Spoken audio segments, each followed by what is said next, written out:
Hey guys, welcome back to another video on the Inside Spurs channel. Happy Monday afternoon. Hope you're looking after yourself and you're having a good day, basically. You know, I know it's Monday, it can be a bit miserable, but I hope you're having a good one because we've got some good news in this video. So this video, it heads up what we're talking about. We're talking about Jean-Claire Todibo, the guy that I've kind of dubbed the best centre-back option that we've been linked to so far.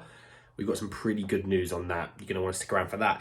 Also, do have an update around Pierre Højbjerg and Kalvin Phillips. So plenty to talk about, plenty to get into, plenty of good stuff to get into as well. Just want to say, if you're new, subscribe. You're very much welcome to join us for the journey.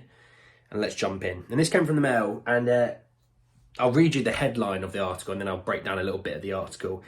And it said that Tottenham hold further talks with £35 million Nice defender Jean-Claire Todibo as Ange Postecoglou plots 3 signings in January, with the French star keen to join. That's why I said it's exciting. That's why I said it's good news. So let's break down a little bit more of the article. And it said that may be too rich for some in January, but his representatives are understood to have held further talks with Tottenham officials earlier last week to establish how much he is wanted. Just come and speak to me, mate. I'll tell you that we want you. Tottenham are looking to add 3 players, ideally next month, but centre-back is pressing, with Eric Dyer likely to run down his contract. Not likely, he is. Mickey van der Ven and Ashley Phillips injured, and Christian Romero continually walking a tightrope suspension. Quite like that last bit. Not in the way that he's close to suspension, but, you know, they didn't try and slag him off that most media outlets do by telling you that he's the world's most dangerous footballer.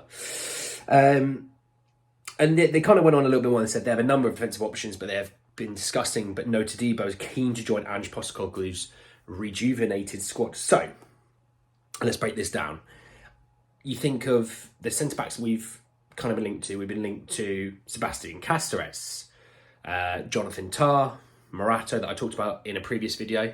Go have a little watch of that so you get a bit more of in-depth knowledge of what we're doing at the centre-half back.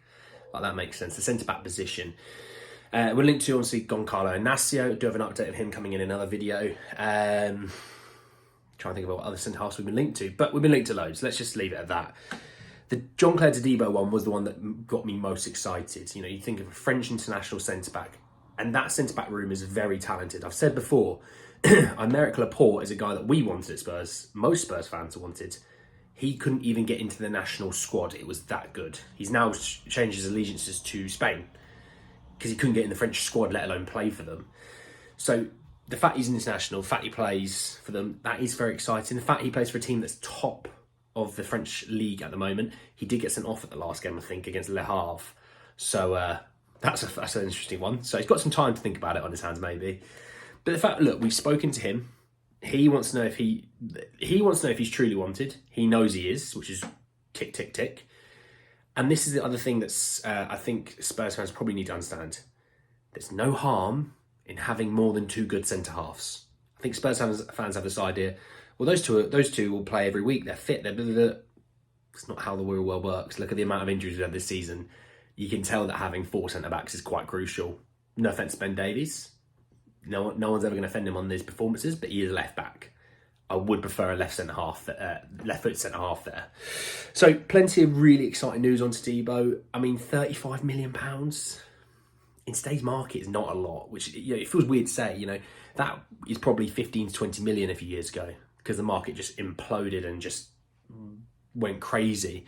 You know, no fault of our own, but it just did.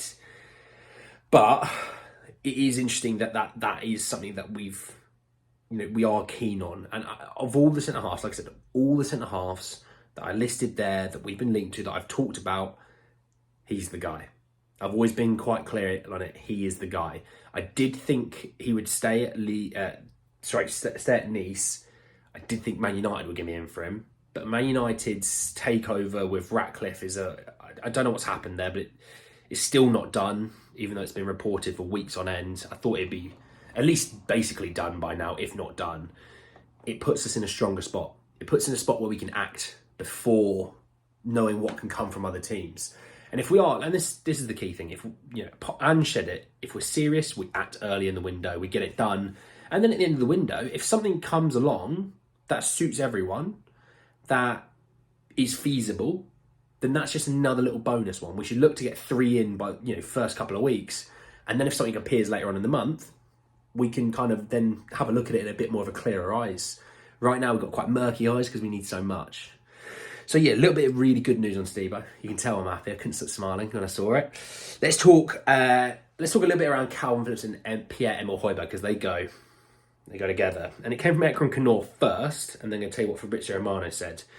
And he said that Juventus continue to be linked with Danish midfielder Pierre-Emile Højbjerg and English midfielder Kalvin Phillips. He said that, and he was right to say that, because Fabrizio Romano, not long afterwards, put out that he understands Juventus have now opened talks with Manchester City to discuss a Kalvin Phillips deal. Negotiations starting between clubs as Kalvin Phillips is open to the move.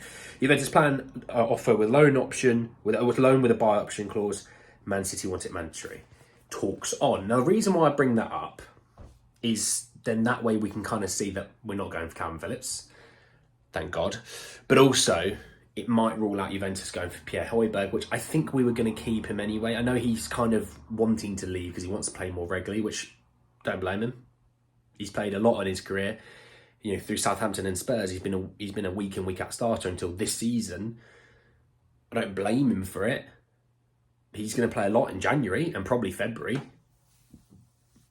It's just one of those that the African Cup of Nations come at a really wrong time, because if it wasn't coming, we'd probably be quite open to letting him go, because we can get someone else in, they can blend in, they can build up. But because we're losing two of the midfield three that we have, and the other one that we did start with is injured probably till February, that's my guess, sort of late January time, he's going to be needed. He's had some good moments this season. He's had some pretty average moments this season. I think that's very fair to say. I don't think anyone's going to be... You can be the biggest Højbjerg fan, you can be the biggest Højbjerg hater. You can admit that somewhere in the middle is about right where you go. He's had some good moments. He's had some pretty poor moments. You just get what you get with him. It's he's never going to blow your socks off going forward, but defensively he can offer you something. And you saw against Forest, he may not have had loads to do, but he was still quite crucial in the game. Same with Skip. Fair play to both of them. But what I would say is it means that we're not going to be focusing as much on centre mid, in terms of we can kind of focus on the winger position and the defence. Defence is number one. The number one area that we're working on first is defence. Then you can look at winger, then central midfield. I don't know. But I do have more updates to come later on, so you're going to want to kick around for it. But anyway, guys, at the end of the video, I hope you did enjoy it. Drop a like on the video if you did. Hit me in the comment section below your thoughts, feelings about this Jean-Claire Todibo news. Are you happy as I am? Are you not happy? Who would you want if not? Obviously, the update around Højbjerg and the Phillips situation. Are you happy, sad, angry? Whatever. Let me know. Subscribe to the channel if you're new and hit the bell notification for more. But anyway, guys, at the end of the video, I'll see you all very, very soon. Take care, guys.